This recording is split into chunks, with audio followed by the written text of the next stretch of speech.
오늘 벌써 11월 마지막 주 금요일 금요 기도회입니다. 시간이 참 빠른데요. 우리 올해도 이제 얼마 남지 않은 이 연말인데, 우리가 이 연말에 오늘 이 말씀을 통해서 하나님이 우리들에게 원하시는 것이 무엇인지 우리가 한번 이렇게 살펴보고 또 기도하려고 합니다. 오늘 말씀은 부활하신 예수님이 이 갈릴리 바다에서 베드로와 또 이 제자들을 이렇게 찾아오시고 만나시는 그 장면입니다. 이 앞부분을 이렇게 우리가 보면 나는 물고기 잡으러 가노라, 이렇게 제자들이 이게 밤새 물고기를 잡고자 했는데 허탕을 치죠. 그래서 한 마리도 잡지 못하는 그 제자들을 예수님께서 육지에서 이렇게 보시고 그물을 배 오른편에 던지라, 그렇게 말씀하셨는데, 그렇게 했을 때 고기를 가득 잡게 되었습니다. 몇 마리요? 153마리 많이 이렇게 잡았는데요. 그때까지는 이제 예수님이신 줄을 이렇게 모르고 있다가 이 요한이 베드로에게 주님이시라 그렇게 말할 때 그들에게 지금까지 말씀하신 분이 이제 예수님이신 것을 알게 되고 제자들이 육지에 있는 그 예수님께로 가게 되죠. 그리고 육지에 올라가서 예수님이 미리 준비해 두신 그 떡과 생선을 예수님과 함께 아침 식사로 함께 이렇게 먹었습니다. 그 조밥 먹은 후에 예수님이 이제 베드로와 이야기를 나누시고 대화를 하신 그 내용이 오늘 우리가 읽은 이 본문이 이제 되겠습니다. 예수님이 이제 베드로에게 질문을 하셨습니다. 너가 나를 사랑하느냐? 요한의 아들 시몬아, 내가 이 사람들보다 나를 더 사랑하느냐? 그 사랑하느냐? 이렇게 물으셨습니다. 그러자 베드로가 대답을 하죠. 주님, 그렇습니다. 내가 주님을 사랑하는 것을 주님이 아십니다. 그렇게 사랑한다고 그렇게 대답을 했습니다. 그 대답을 들으시고 예수님께서 베드로에게 명령을 하시면서 사명을 주시죠. 내 어린 양을 먹이라, 그렇게 사명을 주십니다. 여러분, 예수님이 베드로를 처음 만나셨을 때 예수님께서 베드로에게 나를 따라오라, 그렇게 말씀하셨습니다. 나를 따라오라, 그러면 내가 너로 사람을 낚는 어부가 되게 하겠다, 그렇게 말씀하셨습니다. 그래서 그 생업이 어부였던 이 베드로에게 이 사람을 낚는 어부라는 새로운 사명이 있죠. 새로운 사명을 예수님이 처음 그를 부르셨을 때에 그에게 이 새로운 사명을 주셨는데요. 우리가 그것을 이렇게 생각을 한다면 오늘 이 본문의 이 베드로의 이 모습은 사실은 실패한 모습입니다. 그렇죠? 사람을 낚는 어부가 아니고 그 원래 그 직업 그대로 뭐 어떠한 이유에서인지 모르지만 아무튼 이게 지금 돌아가 있는, 그러니까 실패한 인생이라고 할 수 있습니다. 여러분, 이 베드로를 보면 예수님 공생에 사역하시는 그 동안에 정말 예수님을 잘 따르는 제자였습니다. 그렇죠? 그 제자들 중에서도 어느 누구보다도 예수님을 잘 따르던 그런 제자였지만 이 예수님 십자가를 지시는 그 상황에서 예수님을 모른다고 또 심지어 막 욕하면서 모른다고 부인했던 그런 그 모습이 있었고, 그리고 지금은 다시 고기 잡는 그 어부로 돌아가 있습니다. 어떻게 보면 이게 정말 실패한 그 베드로인데, 그 실패한 베드로를 예수님이 찾아오셔서 그에게 다시 사명을 주시는 것입니다. 내 어린 양을 먹이라. 여러분, 우리가 여기에서 깨닫는 것이 무엇입니까? 하나님은 이 지나간 이 지나간 실패의 자리에 거기에만 머물러 있지 않고 다시 시작하기를 원하신다는 것입니다. 여러분, 이게 이제 굉장히 중요합니다. 다시 한번 말씀드립니다. 지나간 실패에 그대로 머물러 있지 않고 다시 시작하기를 원하시는 하나님, 다시 시작할 수 있도록 찾아오시는, 기회를 주시는 그 주님의 모습을 보게 됩니다. 여러분, 지난 3년 동안 베드로는 정말 누구보다도 예수님을 잘 따르는 제자였습니다. 마지막 만찬 자리에서 베드로가 뭐라고 말합니까? 주를 위하여 내 목숨도 버리겠습니다. 그렇게 말을 했습니다. 내가 주와 함께 죽을지언정 주를 부인하지 않겠습니다. 그러니까 네가 나를 부인할 것이다, 그렇게 들었을 때 내가 주와 함께 죽을지언정 부인하지 않겠습니다, 그렇게 말을 했는데요. 여러분, 이 말은 거짓말이 아니었습니다. 그냥 허풍이 아니었습니다. 진심이었습니다. 베드로의 진심이었고, 정말 베드로는 그런 마음으로 사실 모든 것을 이렇게 버리고 예수님을 따랐고 3년 동안 그렇게 잘 따라왔고, 또 지금 그 순간에도 그 마음이었습니다. 주님을 따르겠습니다. 내가 죽더라도 주님을 따르겠습니다 하는, 이게 이 베드로의 사실 진심이었습니다. 하지만 그 순간이 되었을 때 그렇게 하지 못했죠. 그러지 못했습니다. 여러분, 베드로가 작심을 하고 예수님을 부인하고 욕하고 떠난 것이 아니었습니다. 정말 그의 마음은 진심이었지만 그렇게 하기에는 이제 아직 연약한 존재였던 거죠. 우리가 이제 나중에 보면 베드로는 정말 그렇게 합니다. 성령이 임하시고 정말 성령의 충만함을 받고 그렇게 하죠. 그러나 그러기 전에 지금 베드로의 마음은 진심이었지만, 그러고 싶었고 정말 그러려고 하는 마음이 있었지만 그렇게 하기엔 아직 연약한 존재였습니다. 그는 정말 잘해보려고 하다가 넘어지고 이제 실패한 것입니다. 일부러 그런 게 아니고 고의로 그런 것이 아니고요. 정말 끝까지 잘 따르고자 하는 그의 마음은 진심이었는데 하지만 결과적으로는 실패하고 말았습니다. 그러지 못했습니다. 여러분, 이런 경우에 사단은 어떻게 합니까? 이 실패한 베드로를 어떻게 합니까? 그 실패 안에 가두어 두려고 합니다. 거기에 이 지난 실패에 대한 부끄러움도 있을 수 있겠죠. 또 좌절감도 있을 수 있습니다. 괴로움도 있고 또 자괴감도 있을 수 있습니다. 거기에 빠져서 헤어나지 못하도록 가두어 두려고 사단은 그렇게 합니다.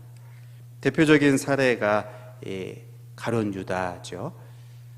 이 유다는 결국 스스로 이제 목숨을 끊지 않습니까? 이 사단이 그렇게 합니다. 가두어 두려고 합니다. 지난 실패에 가두어 두려고 합니다. 그러나 예수님은 어떻게 하십니까? 베드로를 찾아오셨습니다. 베드로를 찾아오셨어요. 그리고 베드로에게 다시 사명을 주시는 것입니다. 내 어린 양을 먹이라. 더 이상 과거의 실패에 머물러 있지 말고 거기서 벗어나서 이 주신 사명을 다시 회복하고 오늘 주어진 이 삶을 그 받은 사명을 따라서 살아가라고, 충실하게 그 사명을 살아가라고 다시 기회를 주시는, 그러기 위해서 찾아오시는 그 예수님의 모습을 오늘 볼 수가 있습니다. 여러분은 지난 1년이 어떠셨습니까? 받은 사명대로 잘 사셨습니까?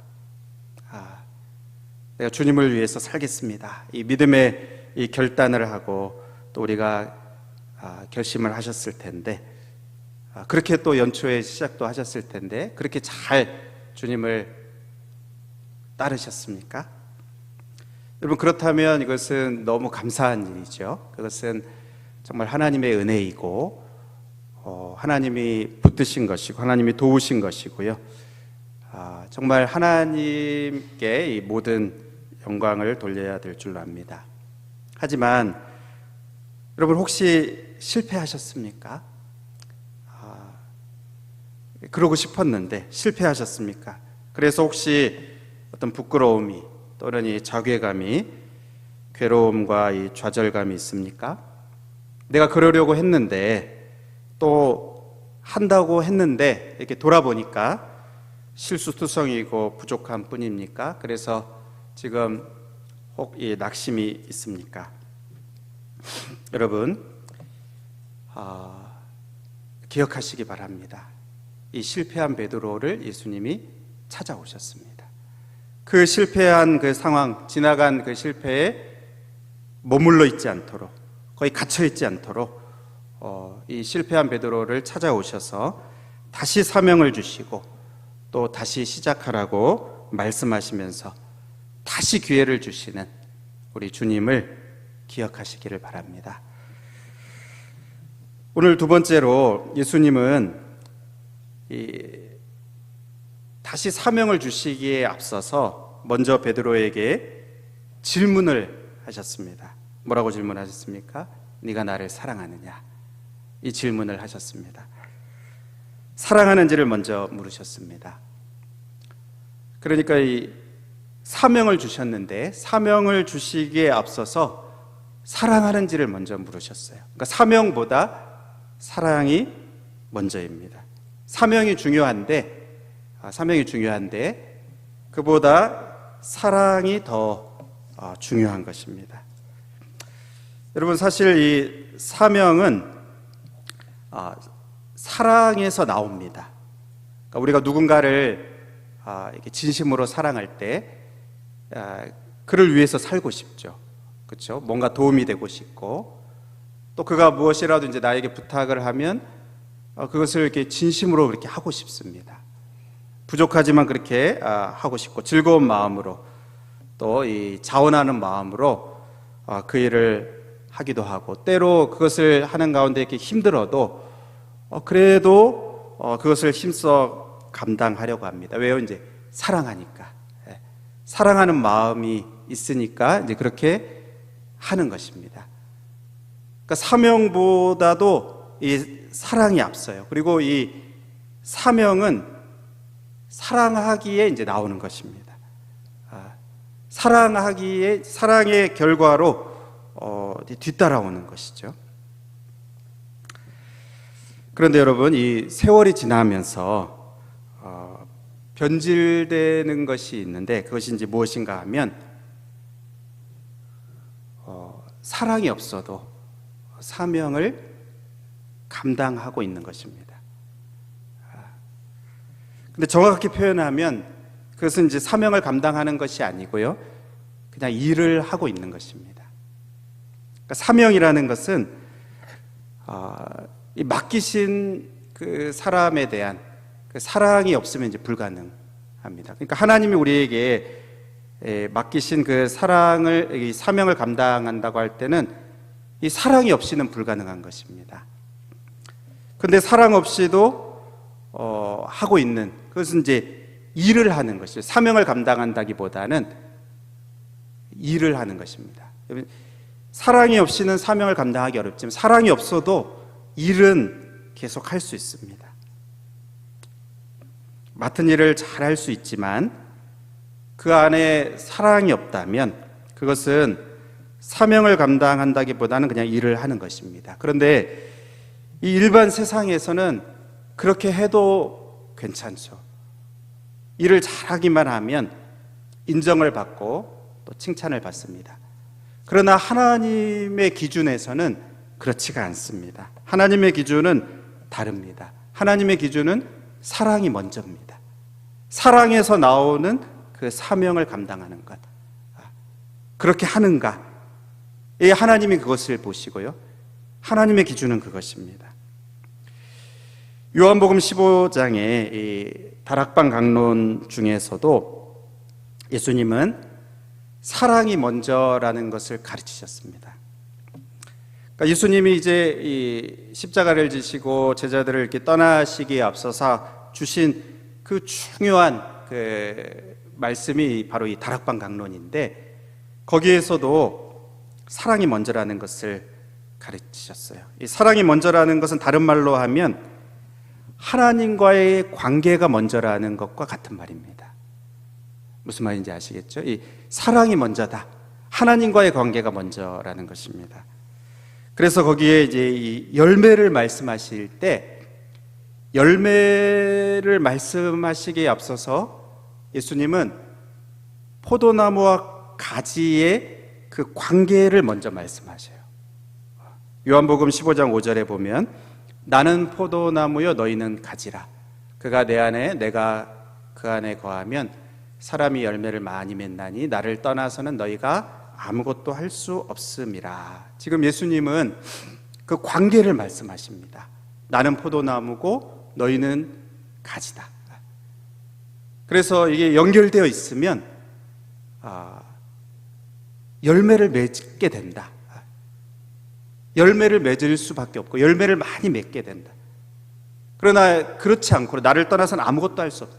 이 관계가 분리되면 열매를 맺을 수 없다 하는 것을 말씀하시면서 이 하나님과의 관계, 이것이 먼저라고 그렇게 말씀합니다. 여러분, 일반 기업에서는 그냥 이윤이 최고죠. 어떤 성과가 최고입니다. 결과가 최고입니다. 그렇지만 하나님 나라에서는 기준이 다릅니다. 열매를 많이 맺지 못할 뿐만 아니라 그것을 열매로 하나님이 인정해 주지 않으셔요. 열매도 중요한데 그 열매는 이제 뒤따라오는 것입니다. 그러니까 더 중요하고 더 먼저 있어야 할 것은 하나님과의 관계이고 그것은 곧 사랑입니다. 그것이 먼저 있는가? 그것을 하나님은 보십니다. 그래서 내 안에 거하라, 그렇게 이제 요한복음 15장에 말씀하세요. 나의 사랑 안에 거하라, 그렇게 말씀하십니다. 그렇게 하기만 하면 하나님이 기뻐하시는 열매를 많이 맺게 되고 그게 하나님께 영광이 된다, 그렇게 말씀을 하십니다. 여러분, 우리는 이 하나님의 나라에, 또 하나님 나라의 백성이 되었으니까 이 하나님 나라의 기준을 우리가 정확하게 알아야 됩니다. 관계가 먼저다, 사랑이 먼저다. 나의 사랑 안에 거하라. 그러면 많은 열매를 맺게 될 것이고 그 열매는 하나님을 영화롭게 한다, 그렇게 말씀합니다. 여러분, 예수님이 지금 베드로에게 왜 나를 사랑하느냐, 먼저 이것을 질문하신 것입니까? 예수님은 베드로가 이 어린 양을 잘 먹이는, 그 일을 잘하는 그러한 사람이 되기를 바라시는 것이 아닙니다. 먼저 예수님을 사랑하는, 주님을 사랑하는 그 마음을 가지고 그 사랑하는 주님이 나에게 맡기신 그 사명이죠. 어린 양을 먹이라는 그 사명을 나에게 맡기셨기 때문에 그 주님을 사랑하는 마음으로, 또 감사하는 마음으로 그 사명을 감당하기를 바라시는 것이었습니다. 그냥 그 일을 잘하는 것, 어린 양을 잘 먹이는 것, 그것을 바라시는 것이 아니고 그것을 사랑하는 마음으로 하기를 원하셨습니다. 주님을 사랑하는 그 관계 속에서 그 일을 사랑하는 마음으로 감당하기를 바라셨던 것입니다. 그래서 그것을 먼저 물으시고 질문하시는 것입니다. 요한계시록에 나오는 이 에베소 교회, 요한계시록 2장에 나오는 에베소 교회, 그 교회 말씀하실 때 그 교회는 정말 좋은 점이 많았습니다. 장점이 많고 그리고 이 사명을 잘 감당해 했습니다. 그런데 책망을 받죠. 왜 책망을 받습니까? 주님을 사랑하는 그 마음을 버렸다고 책망을 받습니다. 아니, 사명을 잘 감당했는데요. 예.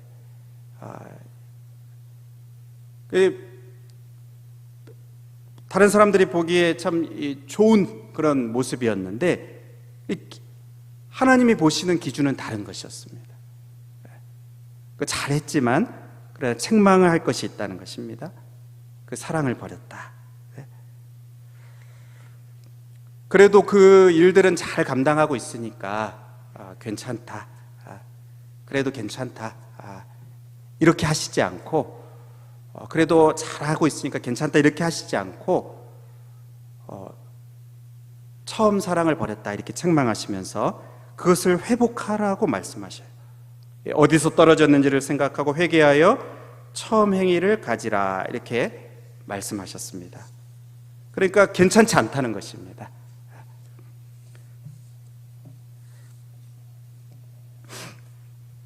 그 사랑을 버린 것, 다른 것들을 다 잘 감당하고 있으니까 괜찮다 이렇게 말씀하시지 않고 돌이켜야 된다. 회복해야 된다. 그렇게 말씀하시는 것입니다. 그러므로 우리가 이 연말을 맞이하는 여러분 우리들도 점검해야 되는 것이 무엇입니까? 이것입니다. 우리가 뭐 열매가 많은가 이것도 우리가 살피고 돌아보고 우리가 우리 맡겨진 사명을 잘 감당했는가 이것도 우리가 돌아보고 살피고 이렇게 해야 되지만 그러나 그것에 앞서서 먼저 살피고 점검해야 하는 것은 우리 안에 주님을 향한 사랑이 있는가, 주님을 향한 그 사랑의 마음으로 그것을 했는가.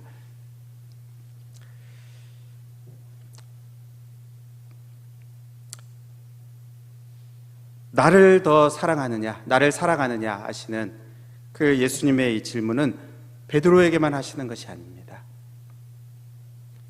에베소 교회만 그 기준을 이렇게 제시하시는 것이 아닙니다. 바로 우리들에게, 오늘 우리들에게 동일하게 질문을 하시는 것입니다.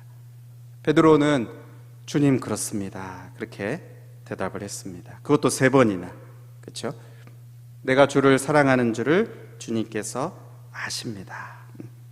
분명하게 대답을 했습니다. 여러분 오늘 우리들에게도 동일한 질문을 하시는데 여러분 우리는 뭐라고 대답을 하시겠습니까?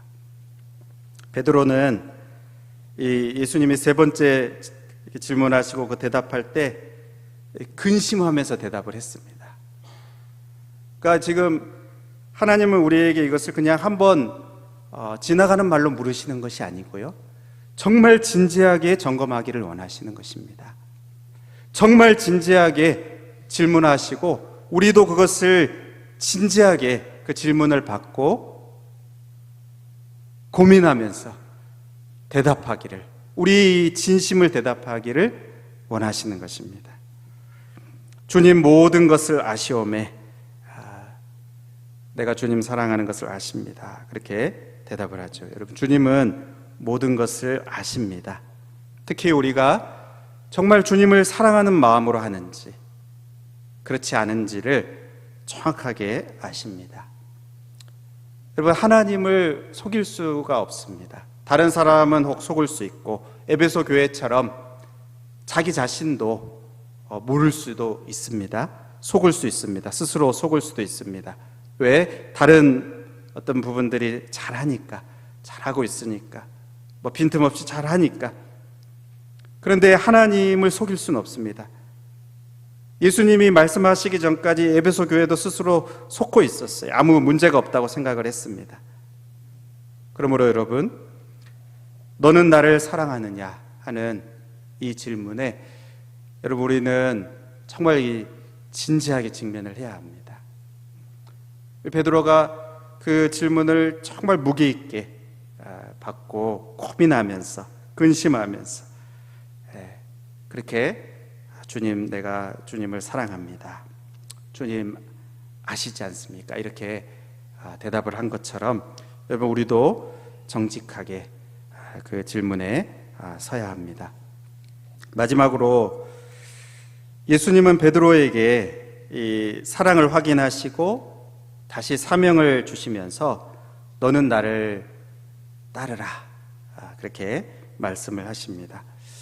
여러분, 예수님을 따라간다 하는 것은 예수님이 이제 앞서가시고 예수님의 그 본을 따라서 그 뒤를 따라가는 것이죠. 그대로 따라가는 것입니다.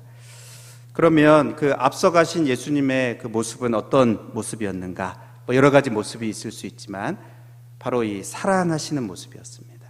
사랑의 모습이 예수님의 모습이었습니다. 끝까지 사랑하시는 이 모습이 예수님의 모습이셨어요. 요한복음 13장 1절에 바로 이렇게 말씀합니다. 유월절 전에 예수께서 자기가 세상을 떠나 아버지께로 돌아가실 때가 이른 줄 아시고 세상에 있는 자기 사람들을 사랑하시되 끝까지 사랑하시니라. 예수님의 모습은요, 끝까지 제자들을 사랑하시는 그 모습이었습니다. 제자들이 예수님을 사랑하고 또 예수님 보시기에 모든 게 다 흡족하고 그러지 않았습니다. 예수님 아셨어요. 이들이 나를 부인할 것, 또 아셨습니다. 그럼에도 끝까지 사랑하시는. 그래서 어떻게 하십니까? 수건을 두르시고 겸손하게 종의 모습으로 제자들의 발을 이렇게 씻기셨고요. 주인이신데 종의 모습으로 정말 그럴 자격이 없는 그 제자들이지만 그 제자들의 발을 이렇게 씻기시고, 이 베드로가 부인할 것을 아셨지만 그렇게 그 연약한 베드로를 위해서 그가 다시 회복할 수 있도록 믿음이 떨어지지 않기를 기도하셨습니다. 여러분, 이 베드로와의 관계 속에서 예수님이 보이셨던 그 모습, 예수님이 베드로에게 그 모습을 보이셨고 또 이렇게 나를 따르라 이제 그러셨잖아요. 그러니까 이 베드로에게 보이셨던 그 모습, 그 사랑의 모습 무엇입니까? 끝까지 사랑하시는 것. 그리고 겸손히 자기를 낮춰서 사랑하시는, 섬기시는, 그리고 그를 위해서 기도하시는. 여러분, 이게 예수님의 베드로와의 관계 속에서 보이신 그 사랑의 모습이었습니다. 그걸 베드로에게 먼저 경험하게 하시고 베드로에게 나를 사랑한다고 고백하는 그 베드로에게 나를 따라오라 그렇게 말씀을 하시는 것입니다. 여러분, 이 베드로가 베드로에게 내 어린 양을 먹이라 이렇게 말씀하셨는데, 여러분, 이 어린 양이 고분고분하고 착하고 순종하면서 잘 따라오는 그런 양이 아닙니다. 고집세고, 그렇죠? 각기 제 길로 가는 그런 양이죠. 그만큼 우리가 주님을 따라간다고 할 때 베드로가 앞으로 가야 할 그 주님을 따라가는 그 삶도 마찬가지고요, 우리도 마찬가지. 주님을 따라간다고 할 때 그 길이 쉽지가 않습니다.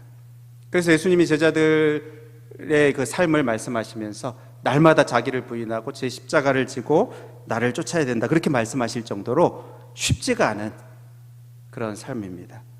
그러나 예수님께서 그것을 먼저 보여주셨고 그렇게 우리에게 경험하게 하셨고 그리고 따라오라고 그렇게 말씀을 합니다.